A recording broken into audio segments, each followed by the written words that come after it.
We are back with another analyst interview. Today I'm sitting down with Jake Madison, host of Locked On Pelicans, one of the very few analysts that I've had on this show that I've actually met. So always nice to catch up with someone I've met in person. Let's go balls deep. I'm the type to get shit done. You the type to observe. March Madness on my speakers, but today's November 23rd. Got something loud in the blunt, yeah. I don't say what I want, yeah. Probably somewhere sunny getting tan. Foreign women in the sun, yeah. That's all that I need. That's all that I need. That's all that I need. Got my brothers with me. Got my brothers with me, and my mama's healthy. That's all that I need. Welcome to the Balls Deep podcast, brought to you by Fantasy Basketball International.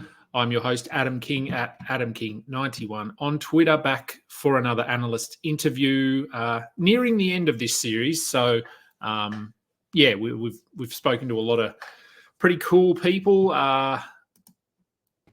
We've got Jake Madison on today. Jake, thanks for being flexible. I know I've messed up the times a little bit, but good to have you on the show and good to talk to you. As I said, I was lucky enough to catch up with you when I was in New Orleans, which was, 10 months ago. So we've had a full season of NBA basketball since then. So we'll probably talk about the Pelicans a little bit, I think. But no, how are you anyway? I'm doing well. I'm excited to be on talking hoops with you here. It's always cool to reconnect. We shared a nice meal in New Orleans, so I'm happy to be here, man.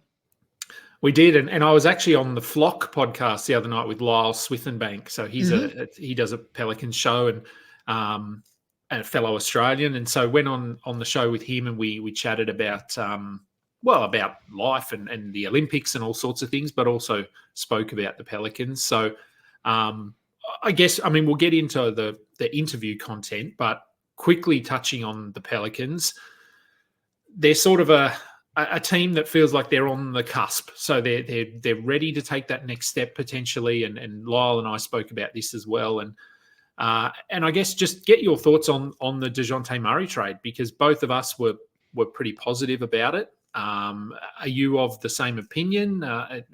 And shame about losing Dyson Daniels, because I think he can be a good player. But yeah, what do you think about the DeJounte move? Yeah, look, I thought it was pretty good. It was funny. I was actually like on an airplane as that news broke and trapped up there, as I was like, of course, that's how it goes. So I saw like the news break that it says like DeJounte Murray's been traded to New Orleans. And I thought the next part of that, the next tweet from whoever broke it was going to be for Brandon Ingram, right? And turns out that wasn't the case. A young player in Dyson Daniels, Larry Nance Jr., a couple of first-round picks. Look, to get a player of his quality, that's like kind of like a borderline all-star level player, I think, without giving up another kind of equal player, to me is like a very good deal. And in the Western Conference, which is going to be brutal this year, if you're not trying to like dramatically improve your team, you're going to be worse than you were a year ago. So maybe it's not the ideal move. There's still open questions about the center position, but I think the Pelicans need to be given some credit for like trying and doing something, trying to pair a guy that can organize your offense, run pick and rolls, do all of that in late game situations is really important for this team, because they lacked that last year and they were a bad clutch team because of it. If Zion Williamson goes down, this is a little bit of insurance. This is a guy who can run your offense, can help generate points. They've needed that when Zion isn't out there on the court. Brandon Ingram, whether he's on the team or not, has said he wants to play more with like a pure point guard. DeJounte Murray is closer to that. So it kind of addressed all of those things. So I was a big fan of the trade. And DeJounte has come out publicly and said that he wants to prove that he can be in that discussion as an elite point guard in the NBA. So it's, I think it's a really good challenge for him as well. And I think it, as you said, it helps Brandon Ingram, it helps Zion, helps CJ McCollum because it gets him off the ball a little bit. The question mark now, obviously, is that center spot, like you alluded to. Daniel Tice, I guess, is there Yves Missy, who they drafted? What are your thoughts on that center rotation at the moment? Look, it's not great. You could argue it's the worst in the Western Conference. Like maybe the league. I'm not entirely sure. Look, Daniel Tice is serviceable enough. He's a little undersized at 6'8", but he plays far tougher than what his size would indicate. He can rebound well enough. Can he play 20 minutes? Yeah, probably. Maybe it's, 15 minutes, 7 to start each half. I think that's a very realistic possibility. And then it will be, can you find a small ball lineup that works? So we can talk a lot about the center spot, but if they find a small ball lineup that works, whether it's Zion at the 5, whether it's Trey Murphy kind of playing the 5, he's 6'10", he could maybe do some of that. This will all be moot and it won't be the biggest deal. This is a team where your starting center is like your 5th best guy, far and away. I think they can kind of get out there with just dudes who can breathe air and give you like enough, because this isn't going to kind of be the focal point. You just need them to give you some defense, not an elite amount of defense, and give you some rebounding. And I think this team can be okay. Yeah, and I think, I said this to Lyle, and as you've sort of just said there, he will be the 5th best player on the court. But the Pelicans, they don't need him to score at all. They've got tons of scoring around him. So as we saw, I know Germany lost overnight to France, but we've seen through the Olympics and just throughout his career, you can use him as a bit of a hub on the offensive end. He is a decent passer. As you said, good rebounder. So I think he can fill a role. He's a really good screener too, and that's not something that New Orleans has had. So how does that open Zion up with him just setting solid screens, or CJ or BI? And like, those are the type of things I think you'll kind of see them use with him a little bit here. And I think that's the important thing. I had someone on my show, I did a live one the other day, asking me about this, and they were like, we're going to get eaten alive by opposing centers. And, my kind of comment is, okay, right? Like, look at the Memphis Grizzlies with Zach Edey, who's likely going to be their starter at the 5. Yeah, if Zach Edey goes and scores 50, that team probably loses because John Morant hasn't done anything and some of these other guys haven't done anything. So, look at the Washington Wizards with Jonas Valanciunas, former Pelican. If he scores 30 against New Orleans, no one else is doing anything on those teams, because these are kind of back to the basket plotting centers that use up the majority of a possession, and they're not going to score 100% of the time. You don't get 3-point shooting in those situations. So I think it ends up being okay. Yeah, I think it does. They're probably on the hunt for a center and keeping an eye out who's available. So maybe they pick up someone closer to the All-Star break when in a buyout or something. But no, look, I think he'll be okay. And obviously he has the ability to space the floor. I'm not going to say he's a reliable floor spacing center, but any space you can create for Zion is a good thing. So. I think it'll be a challenge, but it'll be interesting to see how they go. All right, moving off the Pelicans and on to what we're actually here to talk about. Basketball, sports media, media in general. How did that come about for you? So was this a plan at a young age, or was it something that you sort of fell into accidentally at some point? More of the latter, where, this is not my full-time job, not my full-time career. I've kind of done this on the side. At times it's, it requires the time of a full-time job and everything like that. But so I've been in this space for about 15 years now. It's been a minute, and it's always been a side thing. When I got like my first job out of college and had some disposable income, I bought season tickets to the then New Orleans Hornets. That's how old this is. And I had a background in writing and just doing some of the stuff. And one day I was like, I want to write about the team. And I attribute a lot of my success to kind of my timing, right? It's tough to make money in this space right now and just kind of have any sort of breakthrough. I came along when like sports blogs were like kind of just starting a little bit. So there was a way to get in, that wasn't there before, to build an audience, because it wasn't an oversaturated market, not just in New Orleans, but everywhere with everything. So one day I was just like, you know what, I should start writing about the team. And I reached out to there were 3 New Orleans Hornets blogs. I reached out to the 3rd biggest one, because I thought they would say yes to me more so than the others. And they were like, yeah, come on. And look, I wrote for free, didn't make a penny off of the work, but built a resume, built a little bit of a name for myself, connected with a lot of people. And from there, it's just kind of taken on the life of its own. I got picked up by a bigger blog, still wrote for free, but it was more of a platform to showcase my work, what I was capable of doing. And then ultimately that led to Locked On coming calling for me. And when they needed a Pelicans host, they reached out to me. They'd seen my work. They'd heard me on other podcasts and things like that, and gave me this opportunity. And I've been there basically since the beginning of the network. And now, it does well, and, the show does well. And I just get to keep talking about something I love. And that's kind of been the path. So a lot of it's timing. I came up at the right time around sports blogs, Locked On. I got in on the ground floor when it's harder to do that later on. So, a lot of luck and timing goes into this stuff too.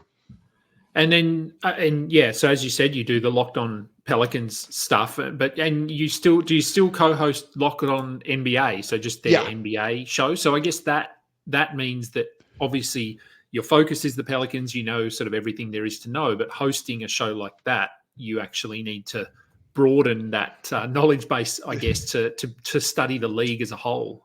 Yeah, you've just got to kind of it's sometimes this job, and I talk to like a lot of younger people who reach out to me with it, and I'm, they're always curious how you come up with ideas for shows and things like that, right? And it's trying to find what's interesting in this. So I watch a lot of NBA. I just really like the NBA because I'm really interested by things that are going on, and finding out what kind of interests other people too, and then turning that into a topic is how you kind of do some of that. So yeah, I've been doing Locked On NBA once a week for pretty much the same amount of time as everything too. Yeah. So it's fun not to just to really focus and be an expert on the Pelicans, but to cast that wide net where oh, look at what this player did the other night. Right. He scored 50. I want to talk about that and have the opportunity to do so is pretty cool.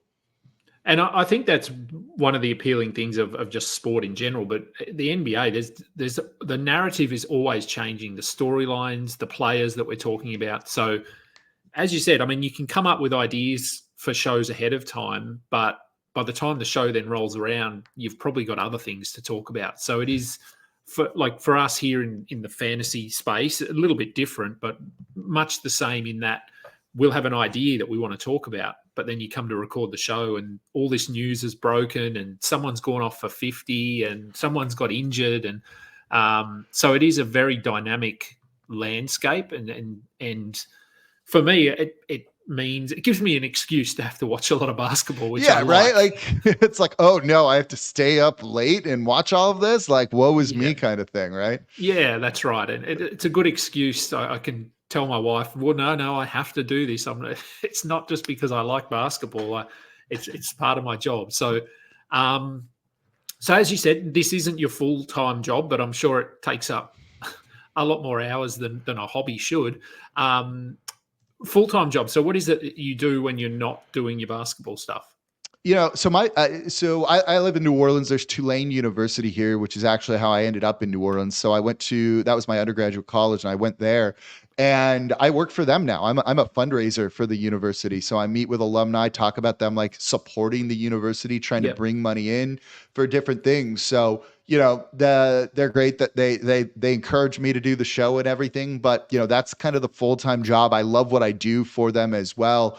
So it's kind of nice to, I've had people offer me full-time opportunities here in the NBA space, but I like the exact spot and lane that I have right now where I'm not only doing this where I think I would be burnt out and probably hate basketball at a certain point if it was 24/7. So both of those two things kind of allow me the right sort of balance with everything that I do. Yeah, I'm much the same. I do like having that escape. Each one is an escape from the other kind of thing. So, doing it, obviously a lot of people do it full time, and some of the people I've had on the show do it full time. And I guess that's still potentially the dream, but I don't see it ever happening for me. But I think it is good to have that balance. And then I suppose shifting the focus off work and employment and basketball, life away from the spotlight, I suppose. Let's say the spotlight. You mentioned your partner lives in LA, so you're back and forth a little bit between LA and New Orleans. And you said we were off air that you've been in LA because you escaped the heat from New Orleans, and I experienced that heat in New Orleans. Granted, I was there in September. No, I was there in October, so probably not as hot as it is now, but it was very. It was still pretty hot. It was a unique heat, I'll say that. And to me, I thought LA was just as hot, but obviously that's not the case. You lack the humidity out in other Okay. places, and like that's what gets you here. I'm in New Orleans right now, and I think it was like, it was like 98 degrees outside, but it feels like 115 with that humidity, where like Yeah. the second you step outside, it's like you're walking into soup or something like that. It's almost like the air is like heavy and hard to breathe. So, Yeah. one of the things is I'm lucky to live in New Orleans, and this city is really fun. There's always something to do. So when it's not basketball, when it's not, the full-time job and things like that, I like to just get out. I'm a very social person. So I like just going out with friends. You can eat so well here in New Orleans. You can drink really well too. There's always like a festival or something going on where I get to go be social. So like, there's a reason why, I've lived here for 20 plus years now and I've just Mm. never left. And it's like, this city just like suits me with how fun it can be and like the different things that you can end up doing here. Yeah, it is a very extroverted place to be. Mm-hmm. Everyone is out there and loud and happy and that sort of thing. So we found that when we were over there. And so, yeah, so I mean, downtime for you, which probably doesn't come a lot, but what do you like to do in your downtime? Other hobbies, other sports that you enjoy? Yeah, there's a couple of different things. Like I am big on like kind of routine. So I make sure I try and like work out every day, as that's a great time to like clear my head and just kind of refocus, whether it's the morning or the afternoon. I'm a big car guy actually. So I have like an old classic Corvette that's about 50 years old that I'm kind of Uh-huh. like restoring in my spare time. So things like that where you just get to like focus and try and complete a task on hand. Like I really like those kind of opportunities. The car is fun to drive around too. So like just like those kind of things. I'm a big Formula One guy in any sort of racing. I used to race cars myself. So, that's a lot that you can kind of like find me getting into when it's just like trying to clear my head or just like need some me time and things like that. Yeah, and uh, any shared hobbies. So, like, I know for me and my wife, our hobbies sort of become our kids, I suppose, and family and that sort of thing. But is there anything that you like to do specifically with your partner that you both enjoy doing? Oh yeah, obviously, like otherwise might not be a great pairing there with everything. Like going to sporting events, like big, right? Like both like to get out and do that sort of thing of just, partially just watching people compete. She played soccer growing up, so Hmm. being able to go to soccer games, watch soccer games together has been, a real big thing. Whether it's just like us, it's going to the beach and doing things like that, being able to kind of just take advantage of all of that. The other night we were out having drinks and like just met people and just talked to them all night. And it was Yeah. really interesting to like hear their stories and things like that too. So there's a lot of things that are kind of like shared that we're be able to like go out and have fun doing with everything. Now you mentioned food, and you're right. There are a lot of good places you can go out in New Orleans to eat. I experienced a few of those, not as many as you, obviously. But any favorites? Like, is there a particular cuisine or a particular dish or something that sort of sticks with you as a favorite? And was that something that you've sort of acquired since moving to New Orleans, or something more like along the lines of you grew up with that food? So my palate since I've been living down here has expanded like tremendously. It being on the Gulf Coast, like, tons of fish and seafood, which I didn't have like a ton of growing up. Like never really ate oysters when I was younger, but now like I will inhale those things cooked Yeah. any sort of way.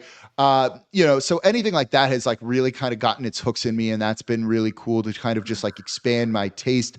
Look, it's Louisiana, right? And they hunt, they fish, so I've tried all sorts of different animals that I never thought I was going to eat growing up, which has been kind of cool to see like what you really enjoy with that sort of thing.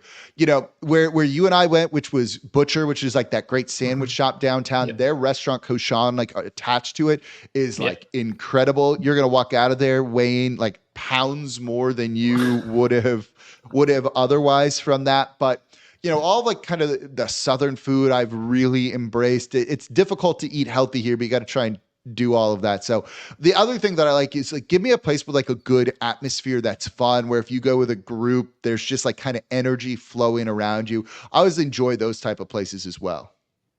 So now I'll have to try and get the name of the place right, but so my friend Chris and I, when we were over there, it was towards the end of our stay, and we did a lot of walking, well, to try and work off that food that we were eating and the drinks we were having.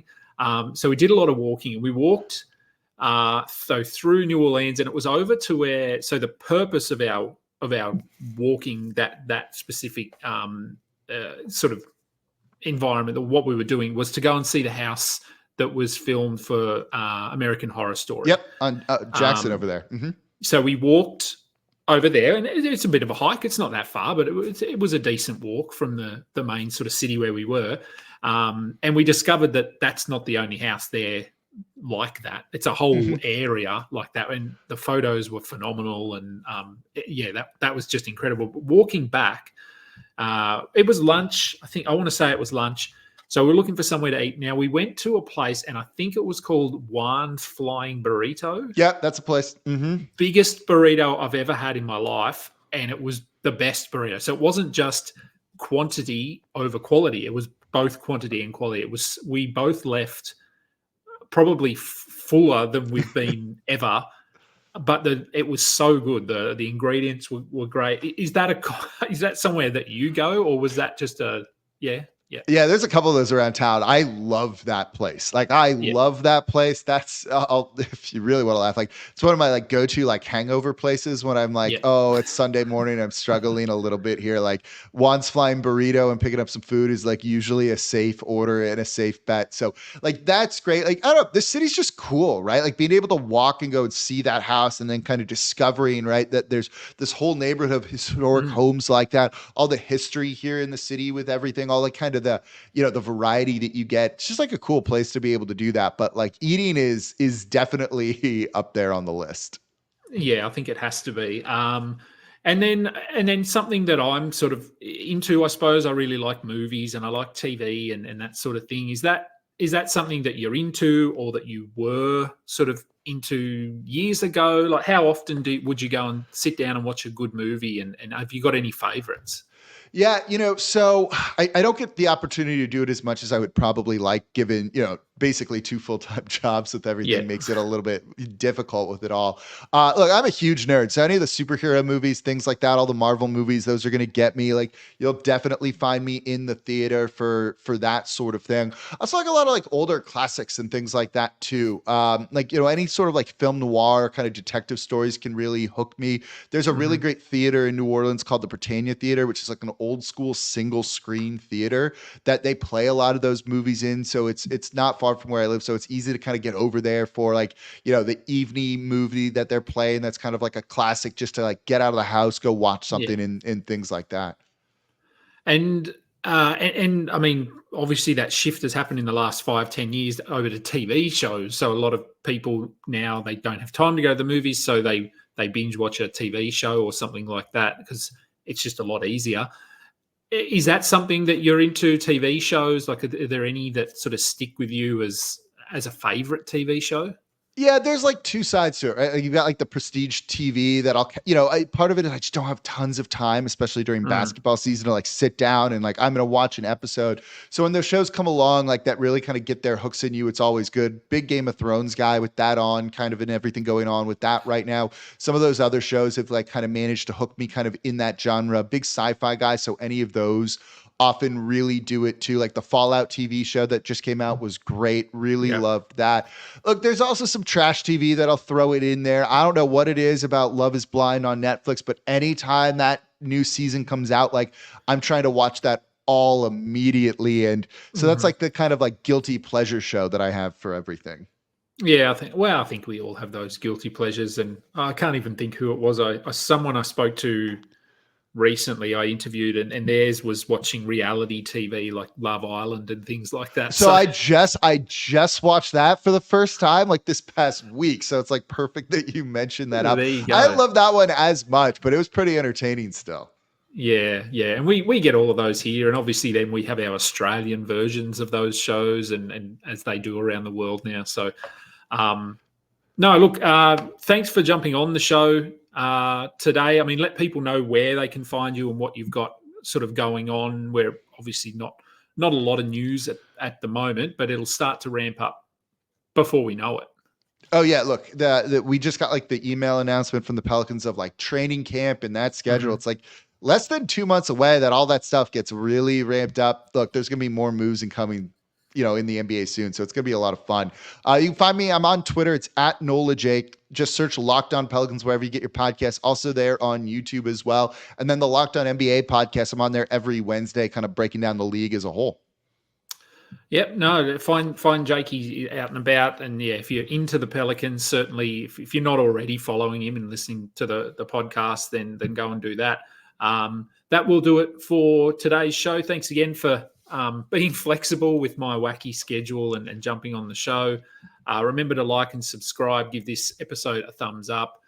One more, I think. So this will be coming out a little bit later, probably September, and then there'll be one more, I think, to round out the series. So again, shout out to everyone that's been on the series this year. And we'll have our stuff ramping up. By the time this does come out, we'll be fully engrossed in fantasy basketball and NBA. So looking forward to another good season. Thanks, everyone, for listening. Until next time, catch up. You just listened to another episode from the Fantasy Basketball International Podcast Network. Thanks for joining us. And for more information about joining our community, please check out our website at fbibasketball.com.